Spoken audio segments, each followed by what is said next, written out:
Good evening friends, मैं मुकेश स्वागत करता हूं आपको बाल मनोविज्ञान के 15 महत्वपूर्ण प्रैक्टिस सेट के इस क्वेश्चन फ्रेंड। यह 15 महत्वपूर्ण क्वेश्चन हमने सीटेट के परिप्रेक्ष्य में तैयार कराया है। यह मोस्ट इंपॉर्टेंट क्वेश्चन आपके लिए परीक्षा में रामबाण साबित होने वाले हैं, इसलिए स्वयं जुड़िए और इस वीडियो लिंक को सभी साथियों तक शेयर करिएगा, ताकि अधिक से अधिक संख्या में हमारे भाई बहन, हमारे प्रशिक्षु जो आगामी शिक्षक भर्ती में हमारे साथ खड़े होंगे, सभी के लिए वीडियो पहुंचे, सभी के लिए रामबाण काम करेगा। तो इसलिए इस वीडियो को ज़्यादा शेयर करिएगा। चलिए फ्रेंड, क्लास की शुरुआत करते हैं। आप स्वयं जुड़ जाइए और वीडियो को सभी साथियों को शेयर करिएगा। चलिए, जो पहला क्वेश्चन हमारी स्क्रीन पर दिखाई देता है फ्रेंड, वह है निम्नलिखित में से कौन सा पियाजे की ज्ञानेंद्रिय चरण की अवधि है। ठीक है फ्रेंड, पहला प्रश्न दिख रहा है कि निम्नलिखित में से कौन सी पियाजे द्वारा दी गई ज्ञानेंद्रिय चरण की अवधि है। एकदम सिंपल है, बिल्कुल सरल है। कल भी मैंने इसको बताया था, पुनः बताऊंगा, इसलिए सबसे पहले आप इसके आंसर कमेंट करिएगा। जी हाँ, सबसे पहले आप स्वयं जुड़ जाइए भाई। जी हाँ, टाइम है 6:30 का टाइम है भाई, आप डेली जुड़ जाया करिए। 6:30 पर आप सभी लोग डेली जुड़ जाया करिए। जी हाँ, चलिए भाई, अनूप सिंह के आंसर आ गए हैं, नीतू मौर्य जी के आंसर, आलिया अंसार जी के, बहुत बढ़िया। और भी सभी साथी अपने आंसर कमेंट करिए भाई। 7 लोग अभी जुड़े हैं हमसे, और भी सभी लोग तो वीडियो शेयर करिए भाई, संख्या आप लोग बढ़ाइए, क्योंकि यह सभी के लिए महत्वपूर्ण वीडियो है। सीटेट के परिप्रेक्ष्य में स्पेशली तैयार किया गया video friend, topic wise topic. जी हाँ, सीटेट के प्रत्येक टॉपिक से जो है हमने क्वेश्चन को लिया है। उसके बाद जैसे इस समय हम जो पढ़ रहे हैं वह पियाजे, और उसके बाद आपके कोहलबर्ग और वाइगॉस्की, इन 3 के थियरी से संबंधित प्रश्न आप इस समय पढ़ रहे हैं। तो आप जानते हैं कि सीटेट में पियाजे, कोहलबर्ग और वाइगॉस्की कितने महत्वपूर्ण हैं। जी हाँ, चलिए आते प्रश्न कर रहा है निम्नलिखित में से कौन सा पियाजे द्वारा दिए गए ज्ञानेंद्रिय चरण की अवधि है। तो आप सभी लोग स्पष्ट रूप से चीज जानते हैं, बार बार मुझको बताना नहीं पड़ेगा, क्योंकि आप सभी जानते हैं कि पियाजे की 4 अवस्थाएं हैं। पियाजे ने 4 अवस्थाओं में बांटकर जो है बालकों का अध्ययन किया था और उनके संज्ञानात्मक विकास को विभाजित किया था। तो कौन कौन से 4 स्तर है? पहला संवेदी गामक या इंद्रजनित, इसे ज्ञानेंद्रिय चरण भी कह सकते हैं। ठीक, दूसरा प्राक संक्रियात्मक, तीसरा मूर्त संक्रियात्मक और चौथा औपचारिक। पहले की समय सीमा 0 से 2, दूसरे की समय सीमा 2 से 7 और तीसरे की समय सीमा 7 से 11 और चौथे की 11 से 15 वर्ष या 16 वर्ष। ठीक है, तो जो ज्ञानेंद्रिय चरण की अवधि है फ्रेंड, वो बिल्कुल सिंपल ऑप्शन नंबर 1 के साथ चला जाएगा। ऑप्शन नंबर 1 का बिल्कुल सही जवाब है। जी हाँ, ऑप्शन नंबर 1 का बिल्कुल सही जवाब है। 0 से 2 वर्ष जो होता है फ्रेंड, वह ज्ञानेंद्रिय चरण की अवस्था होता है। इस अवस्था में फ्रेंड जो बालक होता है अपने इंद्रियों के माध्यम से सीखता है, इंद्रियों के माध्यम से क्रिया करके वह सीखता है, अनुकरण के द्वारा सीखता है। जी हाँ, ऑप्शन नंबर इसका बिल्कुल सही जवाब है। बढ़ेंगे आगे फ्रेंड। चलिए भाई, प्रश्न कह रहा है एक बच्चा शिक्षक द्वारा डांटे जाने पर बचने के लिए आदेश का पालन करता है। कोहलबर्ग के नैतिक विकास के मॉडल का यह कौन सा चरण दर्शाता है फ्रेंड? बिल्कुल सिंपल प्रश्न है, एकदम पेडागोजी में ऐसे ही प्रश्न आपको परीक्षा हाल में देखने के लिए मिलेंगे। कंफ्यूज नहीं होना है। प्रश्न दोबारा पढ़िए, उसके बाद अपने आंसर कमेंट करिएगा। एक बच्चा शिक्षक द्वारा डांट से बचने के लिए आदेश का पालन करता है। कोहलबर्ग के नैतिक विकास के मॉडल का यह कौन सा चरण दर्शाता है? ए कह रहे हैं दंड और आज्ञाकारिता का उन्मुखीकरण, बी पुरस्कार उन्मुखीकरण, सी सामाजिक अनुबंधन उन्मुखीकरण, और डी कह रहा है सार्वभौमिक सिद्धांत उन्मुखीकरण। बिल्कुल सिंपल है, बिल्कुल सरल है। ध्यान से अपने आंसर कमेंट करिएगा प्लीज। जी हाँ, प्लीज जल्दी जल्दी अपने आंसर कमेंट करिए।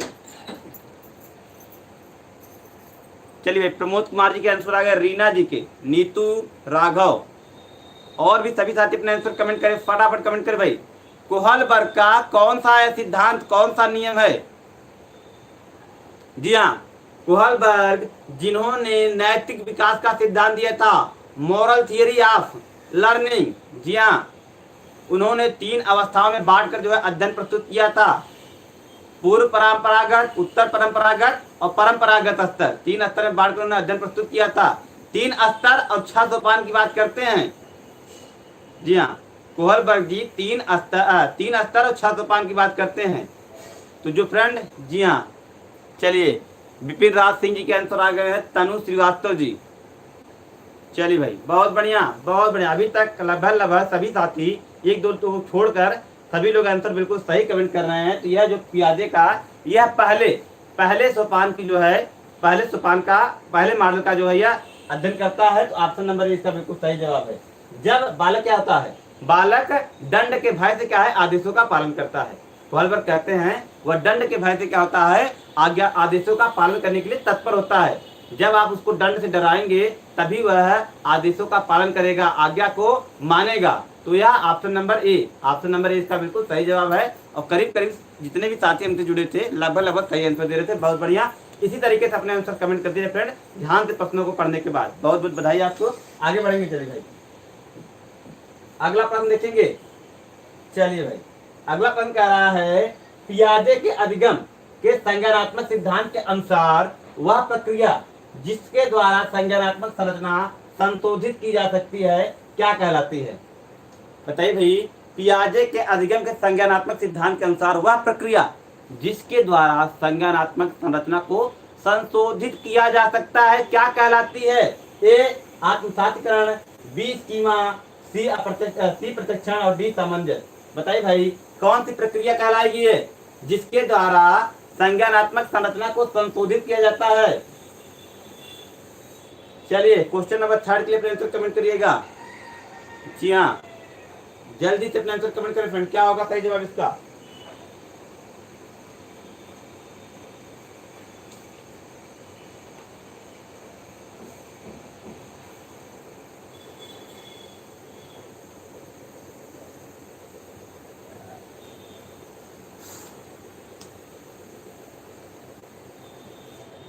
सर 2 होगा। भाई अपने आंसर कमेंट करें फटाफट प्लीज। सभी साथी जितने भी हमने से जुड़े हुए हैं सभी साथ इस अपने आंसर कमेंट करें। जी हाँ सर, बी डी में से एक। चलिए भाई आप लोगों का कंफ्यूजन दूर करते हैं।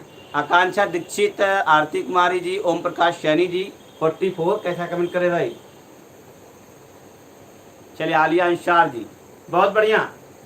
चलिए भाई ध्यान से सुनिए, पियाजे के अधिगम के जो संज्ञानात्मक सिद्धांत के अनुसार वह प्रक्रिया जिसमें संज्ञानात्मक संरचना में संशोधित किया जाता है फ्रेंड वह कहलाती है आत्मसातीकरण, एकोमोडेशन। आत्मसातीकरण कहलाती है, एकोमोडेशन कहलाती है। ऑप्शन नंबर ए इसका सही जवाब होगा। क्यों होता है फ्रेंड? क्योंकि आत्मसातीकरण में क्या होता है फ्रेंड, जो बालक होता है वह अपने पूर्व ज्ञान को नए ज्ञान के साथ जोड़ता है। यही संशोधन, यही संज्ञानात्मक संरचना में संशोधन की प्रक्रिया होती है। इसमें जो बालक होता है फ्रेंड वो अपना जो पूर्व ज्ञान है वह नए ज्ञान में जोड़ता है और चीजों का अधिगम मतलब सीखता है, उसको अपने संज्ञान में लेता है। कब? जब वो पूर्व ज्ञान के साथ नए ज्ञान को सीखने में सहायता महसूस करता है। तो वही प्रक्रिया कहलाती है फ्रेंड आत्मसातीकरण।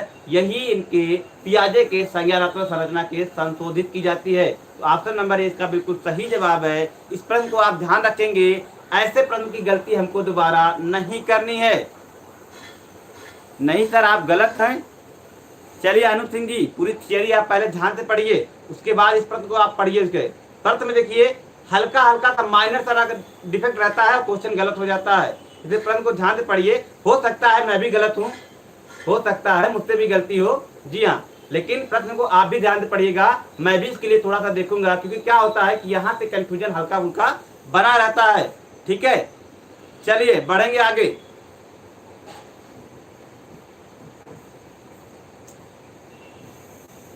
विकास की प्रक्रिया के 4 बुद्धिमानी तत्वों की पहचान की गई। एक विकास की प्रक्रिया के 4 बुनियादी तत्वों की पहचान की गई।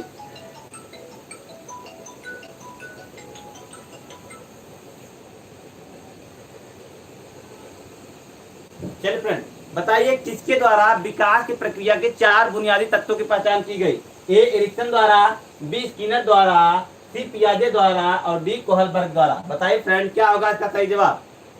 जल्दी से बताइए किसके द्वारा विकास की प्रक्रिया के 4 बुनियादी तत्वों की पहचान की गई? बहुत बढ़िया, अपने आंसर जल्दी जल्दी कमेंट करें फ्रेंड्स। जी हाँ, क्या होगा इसका सही जवाब? जल्दी से अपने आंसर कमेंट करें फटाफट, क्या होगा?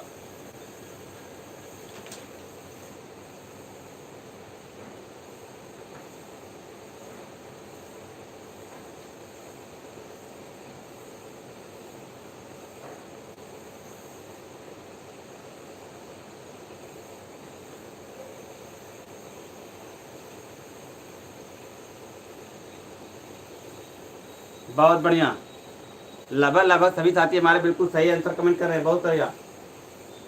और भी सभी साथी, फर्स्ट ऑफ ऑल आप वीडियो को शेयर करिए भाई, संख्या आप लोगों की नहीं बढ़ रही है, क्या नोटिफिकेशन आपको नहीं मिल पाते हैं? यदि कोई समस्या होती है, जी हाँ, कोई समस्या अगर है वीडियो की नोटिफिकेशन की आपको, तो बताइए आप कमेंट के माध्यम से, क्योंकि आपकी संख्या प्रॉपर नहीं हो पा रही है।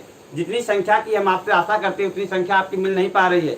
जी हाँ, आप सभी से मेरा रिक्वेस्ट है फ्रेंड की वीडियो को सभी साथी तक पहुंचाइए, क्योंकि यह काम केवल आप कर सकते हैं। जी हाँ, इसलिए सभी ग्रुप में, जितने भी ग्रुप में आप जुड़े हैं, जहां भी हो सब वीडियो तक शेयर करिएगा ताकि सभी साथियों तक यह लाभ पहुंचे। जी हाँ,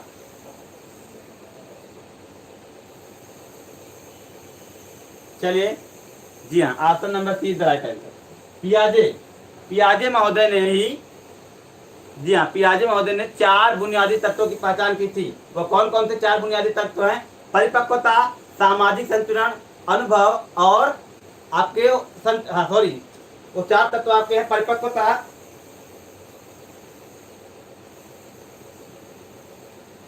जी हाँ,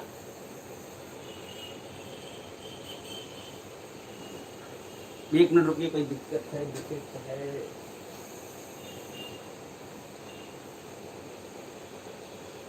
चलिए, तो ऑप्शन नंबर 30 का बिल्कुल सही जवाब है। जी हाँ, पियाजे ने 4 बुनियादी तत्वों, परिपक्वता, सामाजिक संतुलन, अनुभव और एकोमोडेशन, संतुलन की बात की थी। अनुभव और संतुलन 4 तत्व, सामाजिक संतुलन, परिपक्वता, अनुभव और संतुलन 4 तत्व, 4 बुनियादी तत्वों पर आधारित था पियाजे की थियरी। ऑप्शन नंबर 30 का बिल्कुल सही जवाब है। जी हाँ,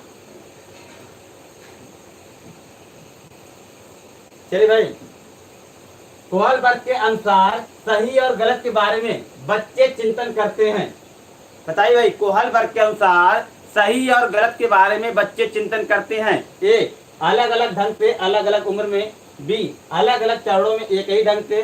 सी, संदर्भ के अनुसार। डी, माता पिता द्वारा दिए गए निर्देशों के अनुसार। बताइए फ्रेंड, कोहलबर्ग के अनुसार सही और गलत का चिंतन बालक किस प्रकार करते हैं? अलग अलग ढंग से करते हैं, अलग अलग चरणों में करते हैं, कि संदर्भ के अनुसार करते हैं, कि माता पिता के द्वारा दिए गए निर्देशों के अनुसार करते हैं?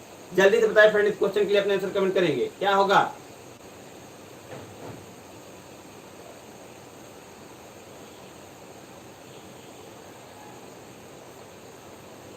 अनामिका विश्वकर्मा, नेहा सिरोही, एकता माथुर जी, ओम प्रकाश सैनी, नीतू राघव।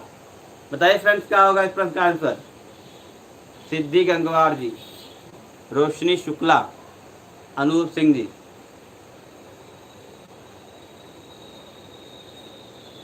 बहुत बढ़िया, एक होगा। चलिए भाई, रेखा सैनी रानी जी।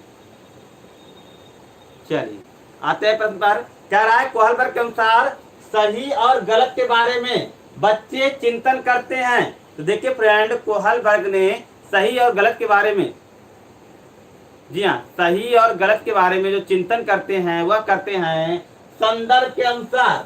जी हाँ, संदर्भ के अनुसार बालक सही गलत के बारे में चिंतन करते हैं। जो रूपरेखा होती है, जो संरचना होती है, जो संदर्भ उनको मिला होता है, उसके आधार पर बालक सही गलत के बारे में अपना निर्णय देते हैं, अपनी विचार व्यक्त करते हैं। जो एक मतलब कहते हैं ना, एक वह संदर्भ बनाते हैं, उसके बाद जो है चीजों के बारे में अपनी विचार रखते हैं, सही गलत को सोचते हैं। तो ऑप्शन नंबर 30 का बिल्कुल सही जवाब होगा। अपने कंफ्यूजन आप दूर कर लीजिएगा। कोहलबर्ग के अनुसार सही गलत के बारे में जो चिंतन प्रस्तुत करता है बालक को संदर्भ के अनुसार।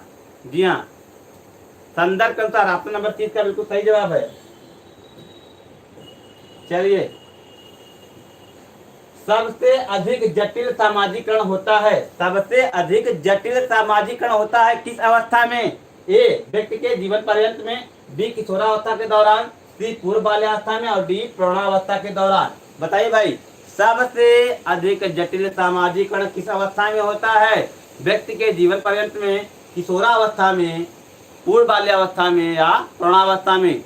बहुत ही सिंपल क्वेश्चन है, बहुत ही सरल क्वेश्चन है। अपने आंसर ध्यान से कमेंट करिएगा सभी साथी हमारे।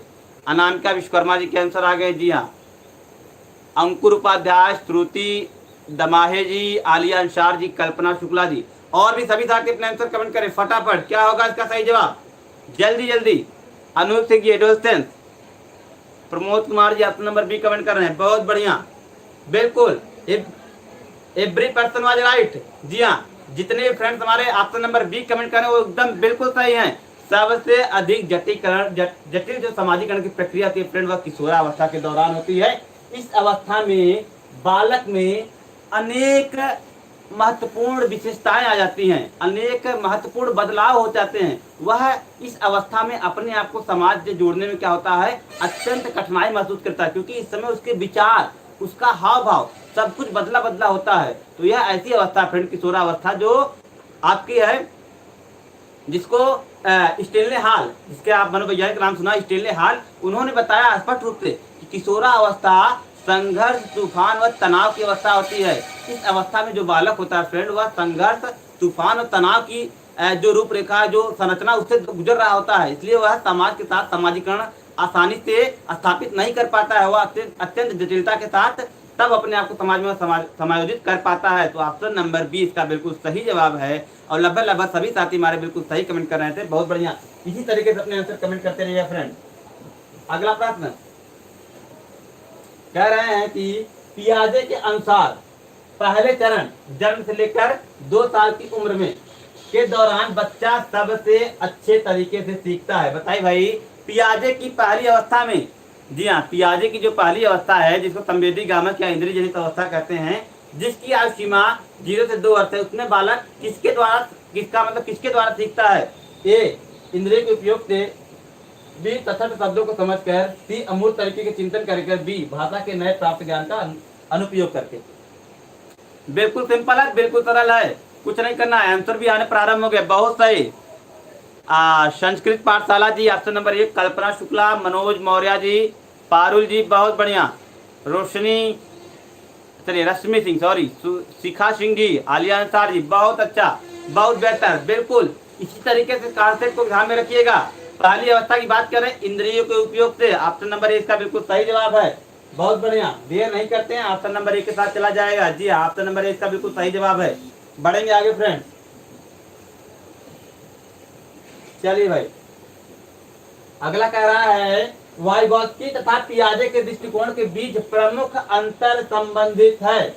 वाइगॉस्की और जो पियाजे की थियरी थी संज्ञानात्मक विकास के संदर्भ में, उनमें से अंतर किसमें, मतलब कौन सा अंतर जो है उनको संबंधित है, उनसे संबंधित है? ए, व्यवहारवादी सिद्धांतों की आलोचना से, बी, बच्चों के लिए उन्नत वातावरण प्रदान करने की भूमिका से, सी, भाषा और विचार के विषय में उनके विचारों से, और डी, ज्ञान के सक्रिय निर्माताओं के रूप में बच्चों की धारणा से।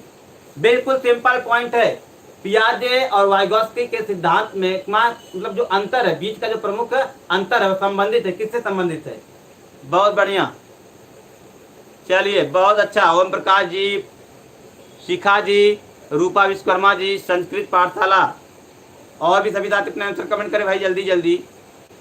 ये व्यवहारगत सिद्धांतों की आलोचना से, भाई ये भी है, लेकिन प्रमुख की बात कर रहे हैं पारुल सक्सेना जी। यह भी सही है कि व्यवहारवादी सिद्धांतों की आलोचना करते हैं, क्योंकि आप जानते हैं कि वाइगॉस्की और जो वाइगॉस्की, पियाजे, ये दोनों संज्ञानवादी मनोवैज्ञानिक हैं। तो जाहिर सी बात है व्यवहारवादी सिद्धांत की आलोचना ये करेंगे। लेकिन प्रश्न को ध्यान से पढ़िए, प्रमुख अंतर पूछा जा रहा है वाइगॉस्की और पियाजे के सिद्धांत में, ना कि व्यवहारवादी और संज्ञानवादियों से।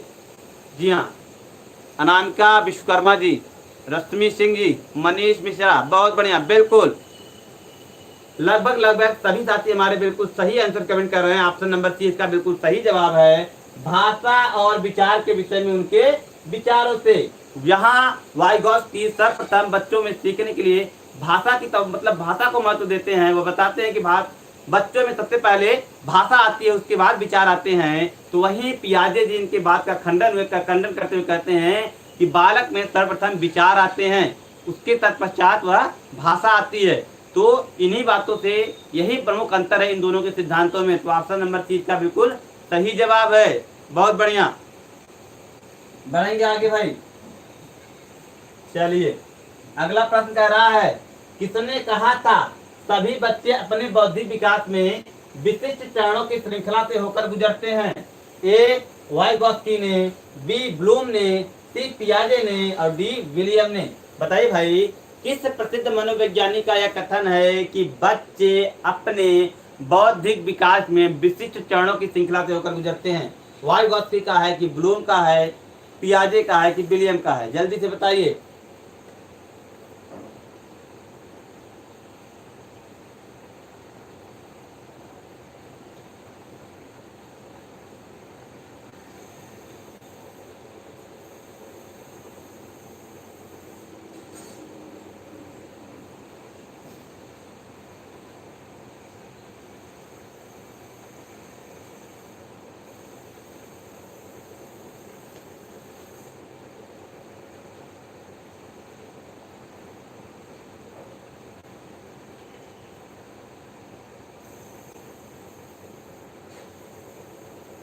नीतू मौर्य जी, नेहा सिरोही, शीना कुमारी जी, प्रमोद कुमार जी, जल्दी जल्दी अपना आंसर कमेंट करें फ्रेंड, क्या हो जाएगा?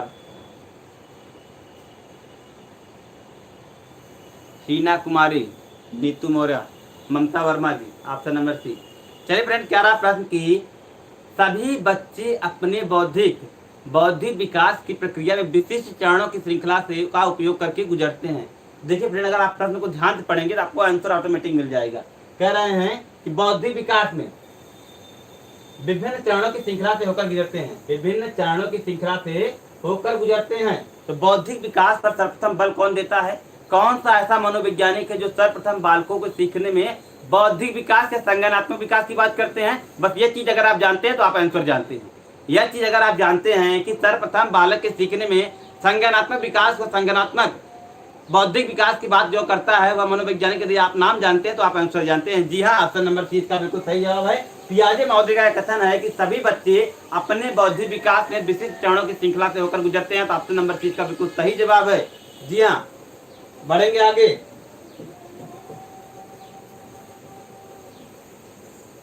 चलिए भाई, अगला प्रश्न कर रहा है निम्नलिखित में से कौन सा विकल्प बाल केंद्रित उपागम की विशेषता नहीं है? चलिए फ्रेंड, जी हाँ, अब हम जो है टॉपिक थोड़ा सा चेंज कर रहे हैं। अब हम बाल केंद्रित शिक्षा और प्रगतिशील शिक्षा के बारे में जो है थोड़ा सा मतलब 2-4 क्वेश्चन उसका भी करेंगे। उसके बाद बाकी क्वेश्चन इसका कल, क्योंकि वाइगॉस्की, पियाजे और कोहलबर्ग का जो सिद्धांत था उससे जो क्वेश्चन थे हमने उसको सॉल्व कर लिया है। अब आज हम प्रगतिशील शिक्षा के बारे में थोड़ा सा क्वेश्चन उसको भी सॉल्व करेंगे। देखिए फ्रेंड, कह रहा है आपका प्रश्न जो है निम्न में से कौन सा विकल्प बाल केंद्रित उपागम की विशेषता नहीं है? ए, नहीं को ध्यान करिए, बच्चे सक्रिय भागीदारी होते हैं, ठीक। बी, प्रत्येक बालक विशिष्ट होता है। सी कह रहा है प्रत्येक बालक के पास शिक्षा का अधिकार है। डी कह रहा है प्रत्येक बालक अपने खुद के पाठ्यक्रम का निर्माण करता है। बताइए फ्रेंड, कौन सा बाल केंद्रित उपागम की विशेषता नहीं है? जी हाँ, देखिए बाल केंद्रित शिक्षा, इस बात का भी मतलब इस विशेषता है कि बच्चे सक्रिय भागीदार होते हैं। इस बात का समर्थन करता है बाल केंद्रित शिक्षा, ठीक। प्रत्येक बच्चा विशिष्ट होता है, इस बात का भी समर्थन करता है बाल केंद्रित शिक्षा, ठीक। प्रत्येक बालक के पास शिक्षा का अधिकार, इस बात का भी समर्थन करता है बाल केंद्रित शिक्षा। तो जो तथ्य यहाँ पर गलत है वह ऑप्शन नंबर डी। जी हाँ, ऑप्शन नंबर डी इसका बिल्कुल गलत जवाब है। जी हाँ, यह विशेषता नहीं है बाल केंद्रित शिक्षा की। और लगभग सभी साथी हमारे बिल्कुल सही आंसर कमेंट, सोनू कुमार, आदिल अंसारी, मनीष मिश्रा जी, जी हाँ, अनामिका विश्वकर्मा, रीना। चलिए बहुत बढ़िया, लगभग इतने साथी हमारे बिल्कुल सही जवाब दे रहे थे। आगे चलेंगे फ्रेंड। चलिए भाई, अगला प्रश्न कह रहा है कि निम्नलिखित में से किसका उद्देश्य एक लोकतांत्रिक समाज में विचारों तथा गतिविधियों द्वारा स्कूलों को अधिक प्रभावशाली बनाना है? बताइए फ्रेंड, किसका उद्देश्य एक लोकतांत्रिक समाज में विचारों तथा गतिविधियों के द्वारा स्कूलों को अधिक प्रभावशाली बनाना है? ए, मानवतावादी शिक्षा, बी, रचनावादी शिक्षा, सी, क्रमिक या प्रगतिशील शिक्षा, और डी का मानवतावादी शिक्षा। बिल्कुल सरल फ्रेंड, ध्यान से अपने आंसर कमेंट करिए। किसका उद्देश्य है लोकतांत्रिक समाज में विचारों और गतिविधियों के द्वारा स्कूलों को अधिक प्रभावशाली बनाना? जी हाँ, आकांक्षा दीक्षित जी, चलिए कल्पना शुक्ला, सोनी कस्मा जी, जल्दी से अपने आंसर कमेंट करिए भाई, क्या होगा? लोकतांत्रिक कहने का मतलब फ्रेंड जो समाज में व्याप्त भेदभाव है, चाहे वह जातिगत भेदभाव, चाहे वह धार्मिक भेदभाव, चाहे वह रंग के आधार पर, जो विभिन्न प्रकार की भेदभाव फैला हुआ है उसको दूर करके समाज में सभी बच्चों को शिक्षा के मुख्य स्तर से जोड़ा जाए और उनके शिक्षा के विकास के बारे में थोड़ा सोचा जाए। ये इस बात का समर्थन कौन करता है? मानवतावादी शिक्षा करता है कि संरचनावादी शिक्षा करता है, प्रगतिशील शिक्षा करता है कि मानवतावादी शिक्षा करता है? जी हाँ बिल्कुल, प्रहलाद मंडाल जी, जी हाँ मंडल जी, बहुत बढ़िया। ऑप्शन नंबर सी इसका बिल्कुल सही जवाब है। प्रगतिशील शिक्षा या प्रोग्रेसिव एजुकेशन इसका एकमात्र उद्देश्य फ्रेंड है कि लोकतांत्रिक समाज में विचारों और गतिविधियों के द्वारा स्कूल को अत्यंत प्रभावशाली बनाया जाए। जबकि जो फ्रेंड हमारे ऑप्शन नंबर डी कमेंट कर रहे हैं, वह एक पद्धति है जिससे जो है अध्ययन को रुचिपूर्ण बनाया जाए। मांटेसरी शिक्षा शिक्षा में एक पद्धति है, शिक्षण में एक पद्धति है जिसके द्वारा शिक्षण को अत्यधिक रोचक व महत्वपूर्ण बनाया जाए। जबकि प्रगतिशील शिक्षा फ्रेंड विभिन्न प्रकार के लोग का, विभिन्न प्रकार के समाज के जो वाह आडंबर है सबको दूर करके समाज में बच्चों के शिक्षा के अधिकार की बात करता है, उनके सीखने के अधिकार के बारे में बात करता है कि शिक्षा उनके लिए क्या महत्व रखता है, इस अधिकार की बात करता है। तो ऑप्शन नंबर सी का बिल्कुल सही जवाब है। आगे बढ़ेंगे फ्रेंड। अगला प्रश्न, निम्नलिखित में से कौन सा कथन क्रमिक शिक्षा से संबंधित है? ए, शिक्षक सूचना और प्राधिकार के जनक होते हैं। बी, ज्ञान प्रत्यक्ष अनुभव तथा सहयोग के माध्यम से उत्पन्न होते हैं। सी, परीक्षा नियम केंद्रित और बाहरी होती है। डी, शिक्षा अध्यापक केंद्रित होती है। बताए फ्रेंड, क्रमिक शिक्षा से क्या तात्पर्य है?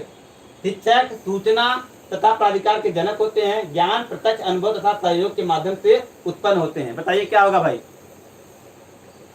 जल्दी बताइए क्रमिक शिक्षा क्या होगा? आलिया अंसार जी ऑप्शन नंबर बी, कृति वर्मा जी। चलिए जल्दी से बताइए क्या होगा इसका सही जवाब। प्रियंका गौतम भाई जल्दी से अपने आंसर कमेंट करें फ्रेंड, क्या हो जाएगा? रदीफा, अंजुम जी, रश्मि सिंह जी, करमवीर सिंह। चलिए बिल्कुल बहुत अच्छा, लगभग सभी साथी हमारे बिल्कुल सही आंसर कमेंट कर रहे हैं। क्रमिक शिक्षा का मतलब फ्रेंड ज्ञान प्रत्यक्ष अनुभव तथा सहयोग के माध्यम से उत्पन्न होता है। Option number B the right answer. जी हाँ, क्रमिक शिक्षा का महत्व था फ्रेंड अनुभव और सहयोग। जी हाँ, ऑप्शन नंबर बी इसका बिल्कुल सही जवाब है और लगभग सभी साथी हमारे बिल्कुल सही आंसर कमेंट कर रहे हैं। बिल्कुल फ्रेंड, बढ़ेंगे आगे। चलिए अगला पंक्ति कह रहा है, स्कूलों में बाल केंद्रित शिक्षा का उद्देश्य क्या होना चाहिए? स्कूलों में बाल केंद्रित शिक्षा का उद्देश्य क्या होना चाहिए? ए, बच्चों में संप्रेषण कौशल का विकास करना। बी, विद्यार्थी को परीक्षा के लिए तैयार करना। सी, पाठ्य पुस्तकों को रटना। और डी, विद्यार्थियों को व्यवहारिक जीवन के लिए तैयार करना। बताए फ्रेंड, बाल केंद्रित शिक्षा का मुख्य उद्देश्य क्या होता है? बच्चों में संप्रेषण कौशल का विकास करना, विद्यार्थियों को परीक्षा के लिए तैयार करना, कि पाठ्य पुस्तकों को रटना, कि विद्यार्थियों के व्यवहारिक जीवन के लिए तैयार करना। बाल केंद्रित शिक्षा क्या होती है फ्रेंड, बताइए जल्दी से, का मुख्य उद्देश्य क्या होता है? चलिए आकांक्षा दीक्षित, नीतू, प्रियंका, ओम प्रकाश जी, रूपा, आकांक्षा, ममता, अनीता वर्मा जी और भी सभी साथी अपने आंसर कमेंट करें फ्रेंड्स प्लीज जल्दी जल्दी। जी हाँ, सिद्धि गंगवार जी, लोकेंद्र, मनीष जी, ओम प्रकाश सैनी जी की बहुत बढ़िया। बिल्कुल आप लोग बिल्कुल राइट हैं। ऑप्शन नंबर डी कमेंट करने वाले सभी फ्रेंड इधर बिल्कुल सही हैं। जी हाँ, ऑप्शन नंबर डी इसका बिल्कुल सही जवाब है फ्रेंड। बाल केंद्रित शिक्षा का एकमात्र उद्देश्य होता है कि विद्यार्थियों को व्यवहारिक जीवन के साथ जोड़ना, वह किस प्रकार से अपने ज्ञान, अपने विद्यालय ज्ञान का प्रयोग करके अपने व्यवहारिक जीवन को उसमें उतार सकते हैं, अपने आप को समाज में समायोजित कर सकते हैं। यही एकमात्र उद्देश्य होता है बाल केंद्रित शिक्षा का। Option number D the right answer. जी हाँ, बहुत बढ़िया। चलिए फ्रेंड, अगला प्रश्न कह रहा है, निम्नलिखित में से कौन सा कारक बाल केंद्रित शिक्षा का आधार है?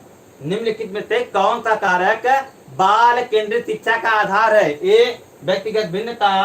बी, बाल अधिकार। सी, मुक्त एवं अनिवार्य शिक्षा का अधिकार आईटी 2009। और डी कह रहा सभी प्रकार के बालक सभी प्रकार से समान होते हैं। बताइए फ्रेंड, बाल केंद्रित शिक्षा का आधार क्या है? किस बिंदु को आधार मानकर बाल केंद्रित शिक्षा प्रारंभ की गई है? कुछ आधार तो रहा होगा, क्योंकि बिना किसी आधार के बाल केंद्रित शिक्षा की शुरुआत नहीं की जा सकती है, क्योंकि कोई अर्थ ही नहीं निकलेगा। तो बताइए फ्रेंड इसका जवाब क्या होगा? क्वेश्चन नंबर 15 के लिए अपने आंसर कमेंट करिएगा। हमारे प्रैक्टिस सेट का यह लास्ट क्वेश्चन है।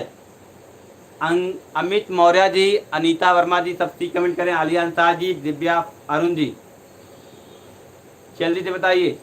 आलिया, लोकेंद्र वर्मा जी सी, प्रमोद कुमार, अनूप सिंह जी, व्यक्तिगत भिन्नता, चलिए भाई, सोनी, रूपा, अंजलि जी, ओम प्रकाश, सैनी, रदीफा, अंजुम जी, चलिए बहुत बढ़िया फ्रेंड।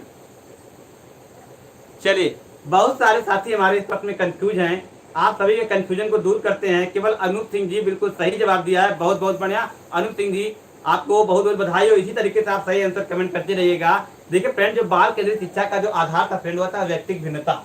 व्यक्तिगत भिन्नता को ही ध्यान में रखते हुए फ्रेंड बाल केंद्रित शिक्षा की शुरुआत की गई। इसमें होता था कि फ्रेंड, सभी जो बालक होते हैं उनकी क्या होती है, रुचियां अलग अलग होती है, क्योंकि प्रत्येक बालक में क्या होता है, सीखने के लिए अलग अलग रुचियां होती है। वह क्या होता है, किसी कोई बालक को कोई मतलब किसी अन्य विधि के द्वारा सीखता है, कोई अन्य विधि के द्वारा सीखता है, तो सबका जो व्यक्तिगत व्यवहार होता है अलग अलग होता है। इसी को आधार कर फ्रेंड बाल केंद्रित शिक्षा प्रारंभ की गई कि सभी के रुचियों को, सभी की योग्यताओं को ध्यान में रखकर शिक्षा दी जाए। यही फ्रेंड बाल केंद्रित शिक्षा का मुख्य उद्देश्य है।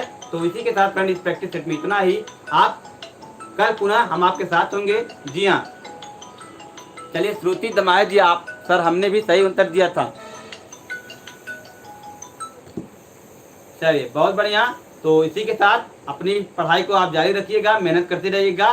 कल आपसे पुनः मुलाकात होगी, तब तक के लिए best of luck, thank you, good bye. घर में रहिए, सुरक्षित रहिए।